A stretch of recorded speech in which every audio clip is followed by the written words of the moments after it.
Friday. Today we're talking about how do I get buy-in on really new things from students? How do I get student buy-in on really new things to them? It's a great question. I'm excited to talk about it today. But first, I should let you know my name's Andrea Orem. If you're new around here, let's connect. I'd love to talk with you. I teach music classes, choirs, private lessons. So if that's something that you do as well, I'd love to be friends and connect and see what we can learn from each other and share what I know. So today, student buy-in. This is a good one because I was thinking a lot about it yesterday when I had some really awesome buy-in from my middle schoolers. So my 5th and 6th graders love everything I throw at them. No joke. They literally are so excited every time I share something new. And I think it's partly, okay, here's one of the tidbits. How do I get buy-in? It's how you present and share it. It's how you first introduce a concept or an idea. So for example, I'll give the examples that are real life for me right now. Movement, specifically folk dancing. My students had never done anything like that before me, and I was new for them last year. And so, did I start with a folk dance the first week I had them? No. I did not do that. The first couple weeks I had them, I started with just some movement during warm-ups. I just wanted to see where they were at, how much they were used to moving at all during their classes, during their singing, during their warm-ups, during different parts of their musical experience. Because if they're not used to moving during warm-ups, they're definitely not going to be used to moving in other parts of the lesson. So I started with that. They seemed pretty comfortable and really like bouncing on that seemed okay for them. So then I started incorporating musical movement for form and expression. I call these move-its. They're a concept from Dr. Feierabend, who is an amazing music educator and early childhood music guru, if you will. So I incorporate those with them too. I know that a lot of people use them with just the younger kids, but I use them with the middle schoolers because A, they really need to move. They still do. They're kids. I know they're bigger bodies, but they're still kids and they need to move. So I incorporate that because they need to move, and I incorporate it because it's really good for a break in the middle of class for us to reset if they got a little squirrely or off topic. And it's really great for them to learn about form and expression, right? So it's partly how we connect to music and learn some of those performance skills for concert time when concert time rolls around. So I started to incorporate those, and I started with ones that I thought they would really like the music for, because that's partly how I wanted to create buy-in. That's how I create student buy-in, is to really talk up whatever it is, and not in a cheesy way, but it depends on the kids. You have to read the kids and figure out what is cool to them or what would help create a interest in them for when you first introduce something that's so new and foreign to them. So I started with music that I thought they'd really like.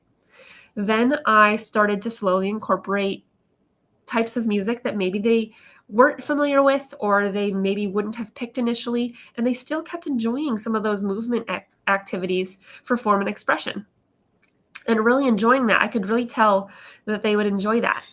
Then last week and this week, I decided to play some of the music that they were already really familiar with from the form and expression as they were walking into class. And some of them chose to do it before class. Like, oh, hey, I know this. And then they did the movements that go with it. And I was so excited and surprised and delighted that they enjoyed it enough to do those things before class started as they were coming in. And I knew then that they would probably be ready for the folk dancing step. So I introduced folk dancing yesterday. So it's been a little over a year since I started with these students, and now I'm introducing folk dancing because I wanted to create the buy-in over time. And I only see these kids once a week. So if you see them more often, your students more often, it might not take that long to really create that buy-in and develop that trust and that interaction with each other and that safety in your space. Plus, I have a lot of new students this year, so I wanted to ease them in a little bit too. But I introduced folk dancing to this week, and it was so much fun. So I basically introduced it as, these are like our move-its, like our movement for form and expression, but you're just with a partner. And there's different pieces that go with each part. And at the very end, you get to create your own dance move going down the middle, because it was a long way set one. And it's going to be super awesome. I need a couple volunteers. Who's ready to be an awesome leader as a volunteer? Of course, a whole bunch of hands shoot up, almost all boys. And so it's just really fun to see them buying in, because I'm setting them up for success by taking these little baby steps as I go. Does that make sense? So it's not just throw them into the folk dancing water and see what happens. And they're not so comfortable and they're like, I don't know what to do. And I'm not saying that all of them loved it. Most of them loved it. There were a handful of kids who are newer or who aren't as comfortable with movement for whatever reason. They were a little uncomfortable. They were like, oh, this is a little bit different, a little bit weird, right? But they tried it anyway. And that's what I'm excited about. And am I going to do a folk dance every single week? No, because I don't have enough class time for that. But if I can throw those in as I go and expose them to lots of different things, I just love that. That's part of my goal as a music teacher, is to expose them to things they wouldn't automatically just go listen to themselves. Because if I don't introduce it to them, who's going to? They're not going to take music classes forever.